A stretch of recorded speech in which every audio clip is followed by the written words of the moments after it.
আসসালামু আলাইকুম। সবাই কেমন আছেন? তাপসী ফ্যামিলি ব্লগ থেকে সবাইকে স্বাগতম। দেশ এবং দেশের বাইরে যে যেখান থেকে আমার ভিডিওটি দেখা শুরু করেছেন কিন্তু একটা লাইক দিতে ভুলে গেছেন, তারা অবশ্যই একটা লাইক দিয়ে পুরো ভিডিওটা দেখে নেবেন। সেদিন কিছু কাপড় ধুয়েছিলাম, বিছানার চাদর, বাচ্চাদের স্কুল ড্রেস, টুকিটাকি কাপড় চোপড়, এগুলো রোদে শুকিয়ে পরে এগুলো সন্ধ্যায় ভাঁজ করে রেখে দিলাম। রেখে এই ক্লিপগুলো গুছিয়ে এই ডিব্বাতে রাখি। এই ডিব্বাতে সবগুলো ক্লিপ ধরে না, তাই একটা একটা করে সুন্দর করে গুছিয়ে রাখলে মোটামুটি ধরে। ক্লিপগুলো গুছিয়ে রেখে পরে বাচ্চাদের সন্ধ্যায় নাস্তা খাইয়ে পড়তে বসাবো। ফাইনালি আমার ক্লিপগুলো রাখা শেষ, এখন আমি গুছিয়ে রেখে দিলাম। এটা পরের দিন সকালে আমি বাচ্চাদের ঘুম থেকে উঠিয়ে হাত মুখ ধোয়ার জন্য ওদের পাঠিয়ে দিয়ে আমি ঘর বিছানা সব গুছিয়ে ঝাড়ু দিয়ে নিব। তাই বিছানাটা ঝেড়ে নিলাম, ঝেড়ে পরে বারান্দায় বিছানাটা গুছিয়ে নিব।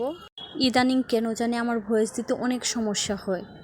অনেক আপুদের ভিডিও দেখি আমি, মাশাল্লাহ ওদের ভয়েস দেওয়ার সময় কোনো প্রবলেম হয় না, অনেক সুন্দর গুছিয়ে কথা বলে। আমার অনেক ভালো লাগে, ওরকম করে চেষ্টা করি, তো কেন জানি হয় না। কিন্তু আমার বিশ্বাস, চেষ্টা করতে করতে একদিন আমি অবশ্যই পারবো। আপনারা যদি আমার পাশে থাকেন, আমাকে সাপোর্ট করে, তাহলে আমি অবশ্যই এগিয়ে যেতে পারবো এবং কি সব কিছু ঠিক হয়ে যাবে।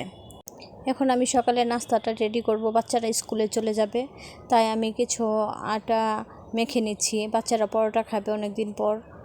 আটাটা মাখানো শেষ, এখন আমি পরোটা বানিয়ে নিব। একে একে প্রতিটা পরোটার চারকানি করে ভাঁজ করে নিয়েছি। নিয়ে এখন আমি একটা একটা করে পরোটা বানিয়ে প্রতিটা পরোটা ভেজে নিব। আমি আপাতত 3টা পরোটা বানিয়ে নিলাম, আর 2 পিস পরোটা পরে ভেজে নিব, কারণ বাচ্চাদের স্কুল লেট হয়ে যাবে না হয়। ফাইনালি আমি 3টা পরোটা ভেজে নিয়েছি, আর অফ ক্যামেরায় আমি দুধ চাও বানিয়ে নিয়েছি। এখন খাইয়ে বাচ্চাদের স্কুলে পাঠিয়ে দিলাম রেডি করে। পরে বাকি বাসনগুলো যে ময়লা হয়েছিল এগুলো আমি জোর করে ভীম বার দিয়ে মেজে ধুয়ে দিলাম। ধুয়ে পরিষ্কার করে জায়গা মতো রেখে দিব। আর হয়েছে বেলান পিঁড়িটা প্রতিদিন ধোয়াটাই ভালো, ধুয়ে শুকিয়ে রাখলে তেলাপোকা তাহলে চাটে না। আর একটু আটা লেগে থাকলে ওগুলো তেলাপোকা চাটলে দ্বিতীয়বার ওঠে ইউজ করতে অনেক খারাপ লাগে। ফাইনালি আমার এগুলো কাজ শেষ করে রান্নায় চলে আসলাম। এদিক দিয়ে আমি মুখি সিদ্ধ করে রেখেছি, মুখি সিদ্ধ করে নিয়ে পরে রুই মাছের মাথা দিয়ে রান্না করব। তাই আমি রুই মাছের মাথাটা সুন্দর করে ভেজে নিলাম, ভেজে উঠিয়ে নিলাম। আর ওই একই তেলে আমি জিরা ফোড়ন দিয়ে দিলাম। যেহেতু মুখির ডাল রান্না করব, তাহলে জিরা ফোড়নটা দিলে খেতে ভালো লাগে, আর খাওয়ার সময় যখন দাঁতে পড়ে তখন জিরার ঘ্রাণটা ভালো লাগে। আমার পেঁয়াজ বাদামি কালার হয়ে গেছে, এখন রসুন আর হয়েছে আদা বাটা একটু দিয়ে দিলাম। দিয়ে যতক্ষণ পর্যন্ত মশলার কাঁচা গন্ধটা না যায় ততক্ষণ পর্যন্ত একটু ভেজে নিলাম। ভেজে পরিমাণ মতো হলুদ, লবণ, মরিচ, জিরা গুঁড়া দিলাম, জিরা ধনে গুঁড়া দিয়ে মশলাটা কষিয়ে মাছের মাথা দিয়েও ফাইনালি কষিয়ে নিয়েছি। এখন আমি মুখিটা সুন্দর করে সামান্য একটু পানি দিয়ে কষিয়ে নিব। আর এদিক দিয়ে আমি গরম পানি করে রেখেছি, ওগুলা মুখির ডালে দেবো, খেতে ভালো লাগবে। আর এদিক দিয়ে আমি করলা আর হয়েছে আলু কেটেছি, ভাজি করব। দেখেন একটু পানি দিয়ে আমি কষাচ্ছি, কষানো হয়ে গেলে তারপরে ঝুলের পানিটা দিয়ে দেবো। এদিক দিয়ে একটা চুলা ফাঁকা আছে, তো ভাবলাম যে ভাজিটা বসিয়ে দেই, আলু আর হয়েছে করলা ভাজিটা।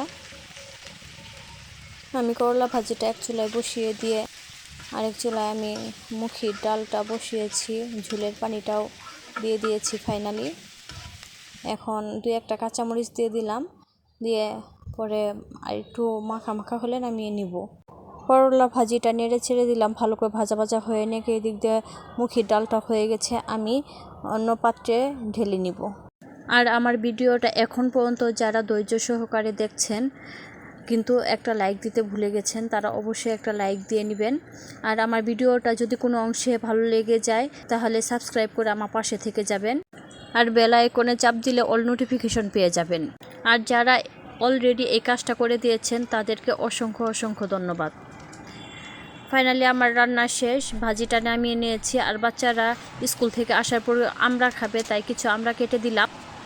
আর সবাই ভালো থাকবেন, সুস্থ থাকবেন, আমার পরিবারের জন্য দোয়া করবেন। আল্লাহ হাফেজ, আসসালামু আলাইকুম।